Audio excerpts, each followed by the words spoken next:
എന്താണെന്നറിയില്ല ഈ കൃത്യനിഷ്ഠത എന്ന് പറഞ്ഞു കഴിഞ്ഞാൽ എനിക്ക് അങ്ങോട്ട് സെറ്റ് ആവണില്ല കേട്ടോ. എന്തെന്ന് വെച്ച് കഴിഞ്ഞാൽ ഞാനൊരു 10 മണിയോട് കൂടി അവിടെ എത്തിക്കോളാം ചേച്ചി എന്ന് പറഞ്ഞതായിരുന്നേ.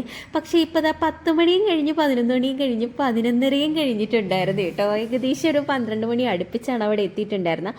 ഭാഗ്യത്തിന് ചേച്ചി മാത്രമേ ഉണ്ടായിരുന്നുള്ളേ. കാരണം ചേച്ചിയുടെ ഫ്രണ്ട്സിന് വേണ്ടിയിട്ടാണ് നമ്മളിപ്പോൾ പോയിട്ടുണ്ടായിരുന്നത് കേട്ടോ. ഭാഗ്യത്തിന് ഫ്രണ്ട്സ് വന്നപ്പോഴേക്കും കുറച്ചൊന്ന് ലേറ്റ് ആയിട്ടുണ്ടായിരുന്നേ. അത് നല്ല കാര്യമായി കേട്ടോ.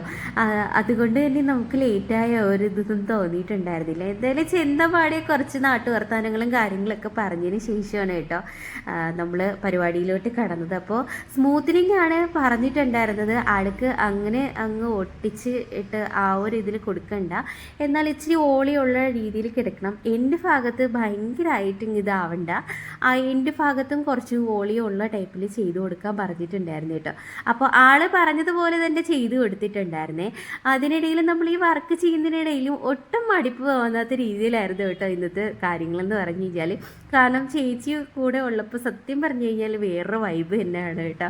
തമാശയും കാര്യങ്ങളൊക്കെ നമ്മൾ ഫുള്ള് എൻജോയ് ചെയ്തിട്ടാണ് കേട്ടോ നിന്നിട്ടുണ്ടായിരുന്നത്. അപ്പോൾ ഇതാണ് രണ്ടാമത്തെ ആൾക്ക് ഹെയർ ചെയ്യണമായിരുന്നു.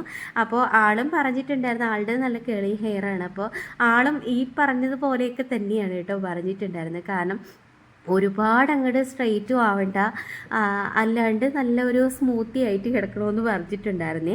അപ്പോൾ രണ്ടുപേർക്ക് ഹെയർ അവർ പറഞ്ഞതുപോലെ തന്നെ ചെയ്ത് കൊടുത്തിട്ടുണ്ടായിരുന്നേ. അപ്പോൾ രാത്രി അതിന് ശേഷമാണ് നമ്മൾ അവിടെ നിന്ന് ഇറങ്ങിയിട്ടുണ്ടായിരുന്നത്. അപ്പോൾ വരുന്ന വഴിക്ക് നല്ല ലൈറ്റും കാര്യങ്ങളൊക്കെ ഉണ്ടായിരുന്നു. എല്ലാം കണ്ടിട്ടാണ് വീട്ടിലെത്തിയിട്ടുണ്ടായിരുന്നത് കേട്ടോ. അപ്പോൾ ഇന്നത്തേക്ക് ഇത്രയുള്ള ടാറ്റാ ബൈ ബൈ.